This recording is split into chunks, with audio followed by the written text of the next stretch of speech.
Yeah. Acquaintance, fraternity, and sorority. 1809 Black Hawk Chapter.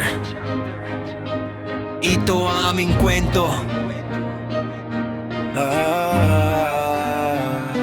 Mula sa simula, dala ang paninindigan. Hindi lang pangalan kundi tunay na samahan. Sa bawat tagbang may dangal na pinapasan. Respeto ang pundasyon ng aming kapatiran. Hindi kami sumusuko kapag may unos na dumarating. Mas tumitibay pa habang hamon ang dumarating. Kapag may isang nadapa, lahat ay aalala. Yan ang pangakong habang buhay naming iaalay. Black Hawk, ang simbolo ng tapang at pagbangon. Hindi lumilipad para mga kundi para magbigay ng inspirasyon. Magkakaiba man ang pinanggalingan ng bawat isa. Isang puso ang tumitibok sa aming samahan.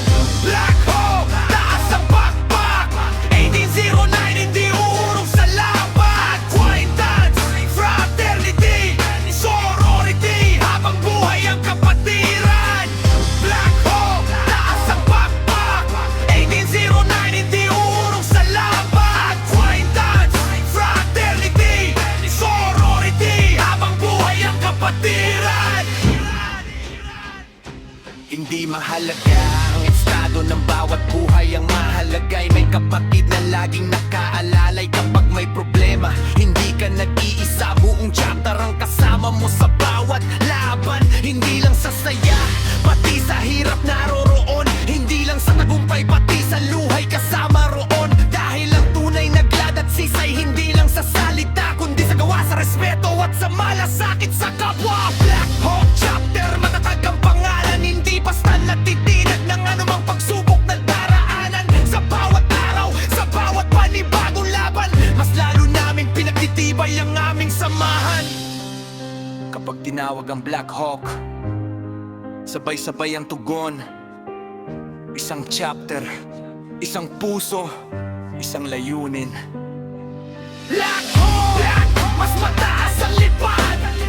1809, mas matatag ang samahan. Acquaintance, fraternity, sorority, hindi lang organisasyon, isa itong Black Hawk, taas ang pakpak.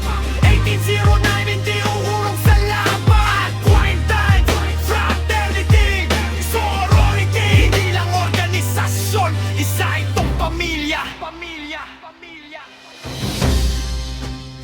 Hindi kami pinagbuklod ng pagkakataon lamang. Pinagbuklod kami ng tiwala, respeto,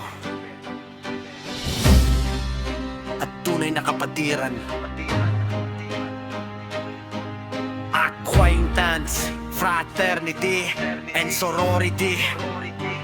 1809 Black Hawk Chapter. Lumilipad ng may dangal, nagkakaisa ng may puso.